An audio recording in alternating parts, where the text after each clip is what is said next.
You haven't touched on PERA, and PERA is 32 billion in the hole. And what are you doing to fix that? So the question is, PERA. PERA's in the hole, and what are we doing to fix that? Yeah. I will say a couple of different things. One is we passed Senate Bill 18-200, so that was in the year 2018.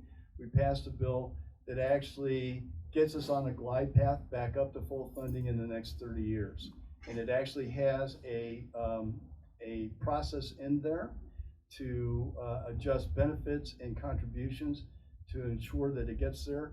The portfolio is the biggest contributor to our benefit package, and over the last 2 years that I've been in office, and we're about to get more updated for the third year, we've had over 20% one year, 17% the next year returns, good market, and so we've been able to actually benefit the portfolio about $20 billion. So it's about 62 billion right now. But I don't know if you know this, but did you know that PERA was overfunded slightly in the year 2000? How many people knew it was sitting at 105% in the year 2000? It's still 32 billion in debt. But why did we go from 105% down to 62%? Because some bad decisions were made in the year 2000 politically that should have never been made, and it's costing us $32 billion as a result of that. So the interesting thing is, in 1970, we were also sitting at about 60%, and over good management for 30 years, we climbed from 60% up to 105%. So this is not theory that we can get there. We've done it before. PERA's been around since before Social Security.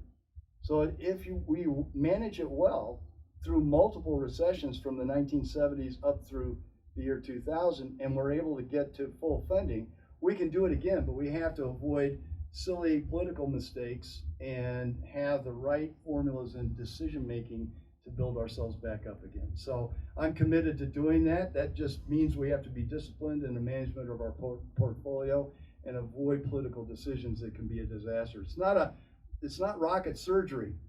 It's just like your checkbook. If you have more money going out the door than you have coming in the door, your balance is going to drop. And that's what happened after the year 2000, because we allowed more money to go out the door than coming in the door.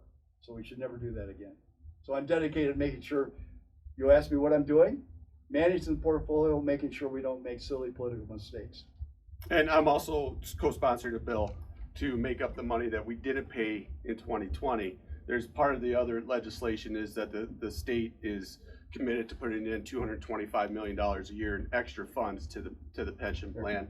And in 2020, right at the outset of COVID, when we had a lot of budget estimate negatives, we decided at the time, well, I wasn't in the Senate at the time, but not to put in the 225. Well, we need to make that up, and we have another bill this year because we have extra money this year to put that 225 in, and our goal is to put that in plus the interest that would have been earned that year.